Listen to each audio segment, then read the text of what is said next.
Praise the lord.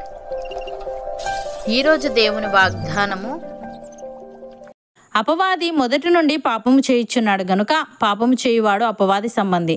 అపవాది యొక్క క్రియలను లయపరచుటకే దేవుని కుమారుడు ప్రత్యక్షమాయెను. యోహాను రాసిన మొదటి పత్రిక 3వ అధ్యాయము 8వ వచనము. సహోదరి సహోదరులారా, అపవాది సృష్టికి ముందు నుండే తిరుగుబాటు చేసినవాడు. అతడు దేవునికి విరుద్ధంగా నిలబడి పాపం ద్వారా మానవాళిని మోసపుచ్చాడు. మొదట అపవాది హవ్వను మోసం చేసి పాపంలో పడేశాడు. అప్పటి నుండి మానవుడు పాప ప్రభావంలో ఉన్నాడు. ఇది అపవాది మొదట నుండే పాపం చేస్తున్నాడు అనే వాక్యం యొక్క ప్రాథమిక ఉదాహరణ. అలాగే పాపము చేయువాడు అపవాది సంబంధి అని వ్రాయబడింది. ఇది కొంచెం కఠినంగా అనిపించవచ్చు, ఎందుకంటే మనం అందరం ఏదో ఒక సమయంలో పాపం చేస్తాం.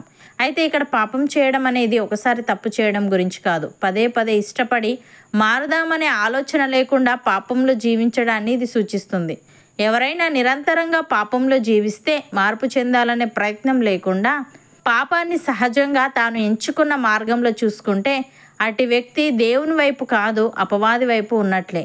ఇలాంటి వారు అపవాదికి చెందినవారు. వారు దేవునితో సంబంధం లేని జీవితాన్ని గడుపుతున్నారు.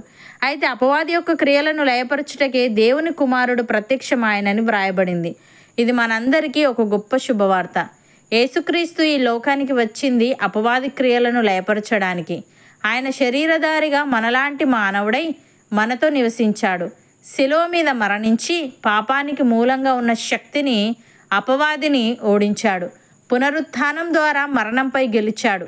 శాశ్వతమైన జీవం ఇచ్చే మార్గాన్ని ఏర్పరిచాడు.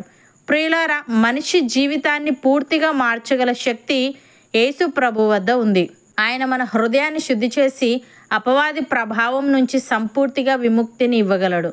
భక్తుడు ఈ విధంగా అంటున్నాడు, మీ అపరాధముల చేతను పాపముల చేతను మీరు చచ్చిన వారై ఉండగా ఆయన మిమ్మల్ని క్రీస్తుతో కూడా బ్రతికించెను.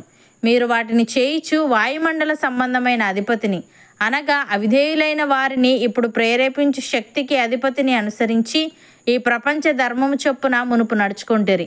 వారితో కలిసి మనం అందరమును శరీరం యొక్కయు మనస్సు యొక్కయు కోరికలను నెరవేర్చుకొనుచు మన శరీరాశలను అనుసరించి మునుపు ప్రవర్తించుచు కడమ వారి వలనే స్వభావ సిద్ధముగా దైవోగ్రతకు పాత్రులమై ఉంటిమి. అయినను దేవుడు కరుణా సంపన్నుడై ఉండి మనము మన అపరాధముల చేత చచ్చిన వారమై ఉండినప్పుడు సైతము మన ఎడల చూపిన తన మహాప్రేమ చేత మనలను క్రీస్తుతో కూడా బ్రతికించెను అని.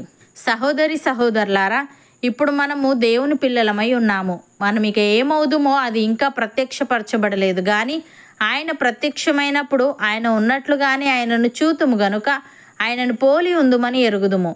ఆయన యందు ఈ నిరీక్షణ పెట్టుకొనిన ప్రతి వాడును ఆయన పవిత్రుడై ఉన్నట్టుగా తన్ను పవిత్రునిగా చేసుకొనును. పాపము చేయు ప్రతివాడును ఆజ్ఞను అతిక్రమించును. ఆజ్ఞ అతిక్రమమే పాపము. పాపములను తీసివేయుటకై ఆయన ప్రత్యక్షం ఆయనని మనకు తెలియను. ఆయన యందు పాపమేమీ లేదు. ఆయన యందు నిలిచి ఉండు వాడెవడునో పాపము చేయడు. పాపము చేయు వాడెవడునో ఆయనను చూడనూ లేదు, ఎరుగనూ లేదు.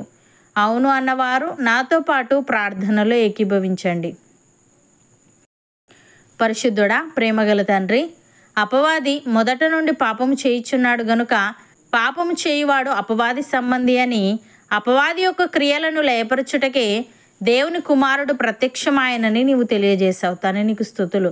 దేవా, నీవు కరుణా సంపన్నుడవై ఉండి మేము మా అపరాధముల చేత చచ్చిన వారమై ఉండినప్పుడు సైతము మా ఎడల చూపిన నీ మహాప్రేమ చేత మమ్ములను క్రీస్తుతో కూడా బ్రతికించావు గనుక నీకు కృతజ్ఞతలు చెల్లిస్తూ మేము ఇక పాపానికి చోటివ్వకుండా పరిశుద్ధముగా జీవిస్తూ నీలో నిలిచి ఉండే వారంగా ఉండుటకు సహాయము దయచేయమని.